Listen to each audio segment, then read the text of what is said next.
Hello friends, आज हम लोग कॉस्ट इलास्टिसिटी पढ़ेंगे और उसमें हम लोग इलास्टिसिटी ऑफ कॉस्ट का relationship with marginal cost and average total cost देखेंगे। हम लोगों ने 13 जून 2022 को इलास्टिसिटी ऑफ कॉस्ट पढ़ा था और उसमें एक इक्वेशन ड्रॉ किया था कि elasticity of cost is equal to delta C by C divided by delta Q by Q.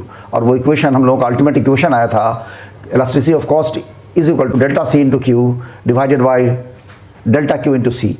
और उसी के कड़ी में आज हम लोग इसी इक्वेशन को आगे बढ़ाते हुए इलास्टिसिटी ऑफ कॉस्ट और कॉस्ट इलास्टिसिटी का रिलेशनशिप विथ मार्जिनल कॉस्ट और एवरेज टोटल कॉस्ट क्या रिलेशन है उसको हम लोग इस्टेब्लिश करेंगे और उसको हम लोग समझेंगे कि हमारा एफिशिएंट स्केल या मिनिमम एफिशिएंट स्केल पर हमारा इकोनॉमी ऑफ स्केल एडवांटेजियस होने के लिए उसका मार्जिनल कॉस्ट और एवरेज टोटल कॉस्ट के साथ क्या रिलेशनशिप है। तो let us start. Cost elasticity is equal to percentage change in cost divided by percentage change in output. हम लोगों को मिला था that is equal to delta C by C divided by delta Q by Q and that is equal to delta C multiplied by Q divided by delta Q multiplied by C.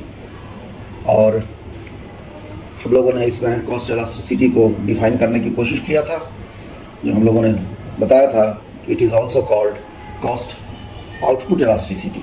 It is called cost output elasticity. It is mapping of the change in cost to the change in output. It is measurement of responsiveness of respective change in total cost caused by the change in output in course of production or manufacture. It is the ratio of the percentage change in cost brought about by the percentage change in output. और इसके equation को हम लोगों ने draw किया था कि cost elasticity is ultimately equal to delta C multiplied by Q divided by delta Q multiplied by C. अब इसमें हम लोगों ने एक स्टेप और आगे बढ़ाया है अपने 13 जून 2022 के वीडियो को, और मैं उसको खोल रहा हूँ। इसमें जो हम लोगों का cost elasticity is equal to delta C multiplied by Q divided by delta Q multiplied by C, इसको हम लोगों ने ब्रेकअप किया है और ब्रेकअप करके हम लोगों ने पाया है कि delta C multiplied by Q divided by delta Q multiplied by C is equal to delta C by delta Q divided by C by Q. That is EC, elasticity of cost, or cost elasticity is equal to delta C by delta Q is, we know it is marginal cost, and C by Q is average total cost. So delta C by delta Q divided by C by Q is equal to marginal cost divided by average total cost, that is MC by ATC. It means cost elasticity is equal to MC by ATC, marginal cost divided by average total cost. अब हम लोग देख रहे हैं कि when EC is equal to 1, that is the ratio of marginal cost and average cost, when it is equal to 1, marginal cost and average total cost are equal. That is cost increases proportionately with output. Neither economy nor diseconomy of scale exist. When EC is more than 1, that is marginal cost is greater than average total cost, there is diseconomy of scale. When EC is less than 1, it means marginal cost is less than average total cost, and in this case there is economy of scale. That is when EC moves towards 1, but so long it remains less than 1, the production shall be treated to be at or around efficient scale.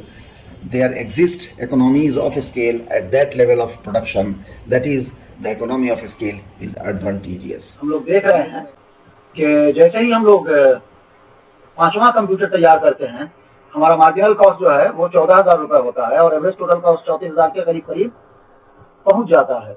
और छठे computer पर भी average total cost हमारा 34,000 होता है और marginal cost जो हमारा है वो भी 34,000 अप्रोच करता है।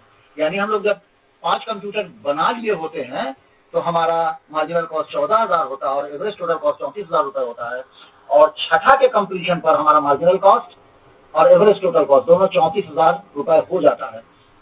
तो हम इसमें देख सकते हैं कि अपने इस पुराने टेबल में जो हम लोगों ने 13 जून 2022 को जो वीडियो किया था कॉस्ट पर और इलास्टिसिटी ऑफ कॉस्ट पर, उसी टेबल को मैं फिर दिखा रहा हूँ। और इसमें हम लोग देख सकते हैं कि छठे कंप्यूटर को बना लेने में या छठे कंप्यूटर तक बना लेने में हमारा जो है वो एफिशिएंट स्केल दिखाता है। 5 और 6 पांचवा और छठा जो कंप्यूटर हम बनाते हैं उसके बनाने में हमारा एवरेज टोटल कॉस्ट 34,000 रहता है और मार्जिनल कॉस्ट 14,000 से 34,000 हो जाता है। जैसे ही हमारा कंप्लीशन ऑफ 6 कंप्यूटर होता है, छठा कंप्यूटर तैयार हो जाता है कि हमारा मार्जिनल कॉस्ट 43,000 पर भाग जाता है और एवरेज टोटल कॉस्ट 35,286 रुपए पर भाग जाता है।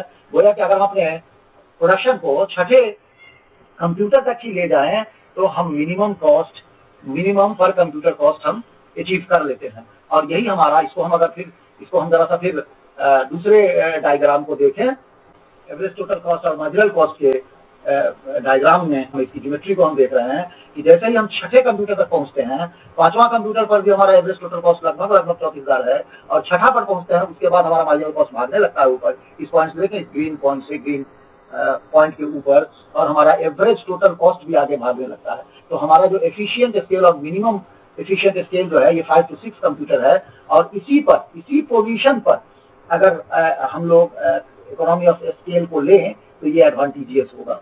और इकोनॉमी ऑफ स्केल को लेना मतलब बिल्कुल इसी तरह की फैक्ट्री, इसी तरह की मशीन लगाए और उसमें मैन पावर भी उसी तरह से हम लगाएं और इन्वेंट्री भी उसी तरह से लगाएं, तो हमारा जो दूसरा प्रोडक्शन यूनिट होगा वो भी 34,000 के आसपास उसका मार्जिनल कॉस्ट होगा और उसका एवरेज टोटल कॉस्ट होगा।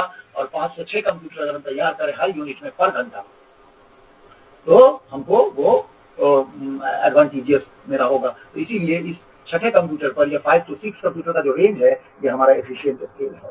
और हम लोगों ने एक नया पेज खोला है और इस पेज में हम लोग एफिशिएंट स्केल को डिफाइन कर रहे हैं और समझा पा रहे हैं।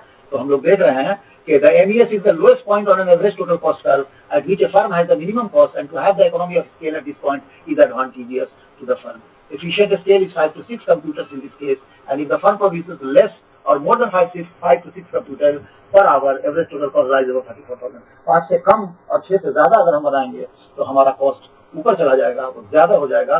तो इसीलिए अगर 5 और 6 कंप्यूटर की मैन्युफैक्चरिंग को हम स्टैंडर्ड माने और same machine, same man power के साथ, सेम इन्वेंट्री के साथ अगर हम इकोनॉमी ऑफ स्केल को लेते हैं, दूसरा यूनिट हम मैन्युफैक्चरिंग लगाते हैं, तीसरा लगाते हैं, तो ये हमारा इकोनॉमी ऑफ स्केल जो है एडवांटेजियस होगा। और इस पेज को हमारे U shape average total cost page 2 को स्टूडेंट देख लें। और हमने U shape average total cost page 1 भी खोला है, इसको भी स्टूडेंट्स पढ़ लें और पेज 2 को भी स्टूडेंट्स पढ़ लें। तो पेज 2 को और पेज 1 को पढ़ने के बाद और हमारे डायग्राम को देखने के बाद, हमारे कॉस्ट और प्रोडक्शन टेबल को देखने के बाद हमारा यही चीज हमारे सामने क्लियर हो जाती है कि हमारा 5 से 6 कंप्यूटर जो है वो हमारा एफिशिएंट स्केल है। 5 to 6 कंप्यूटर पर आवर की मैन्युफैक्चरिंग जो है वो हमारा एफिशिएंट स्केल है, वो हमारे लिए एफिशिएंट स्केल है। और यहाँ पर जब हम 5 से 6 कंप्यूटर बनाते हैं तो हम उस पॉइंट पर पहुंच जाते हैं कि हमारा इलास्टिसिटी ऑफ कॉस्ट जो है, हमारा इलास्टिसिटी ऑफ कॉस्ट जो है वो लेस देन 1 रहता है। 5 से 6 कंप्यूटर पर हमारा ईसी जो है वो लेस देन 1 रहता है। Marginal cost by average total cost का वैल्यू लेस देन 1 रहता है। और जब लेस देन 1 रहेगा इलास्टिसिटी ऑफ कॉस्ट का वैल्यू, तो स्केल होगा। और वहां पर अगर हम इकोनॉमी ऑफ स्केल लेते हैं तो वहां पर इकोनॉमी ऑफ स्केल एग्जिस्ट करता है। और इकोनॉमी ऑफ स्केल को लेकर के अगर हम एक दूसरा या तीसरा और चौथा यूनिट लगाते हैं तो हमारा कॉस्ट मिनिमम रहेगा और हमारी एफिशिएंसी बहुत अच्छी रहेगी और हमारा कॉस्ट मिनिमम रहेगा और हम मार्केट के लिए बहुत कम्पिटिटिव प्राइस हम दे सकेंगे और मार्केट को कम्पीट कर सकेंगे। तो थैंक यू दोस्तों, हम लोगों ने इस क्लास को देखा और इसमें जो कुछ भी भूल त्रुटि अगर कुछ हुई हो तो kindly make a comment regarding the mistake and I shall be happy and glad to know my mistake. और ये वीडियो कैसा लगा इसे भी आप कमेंट करेंगे। तो थैंक यू वेरी मच, बहुत बहुत शुक्रिया, धन्यवाद, जय हिंद।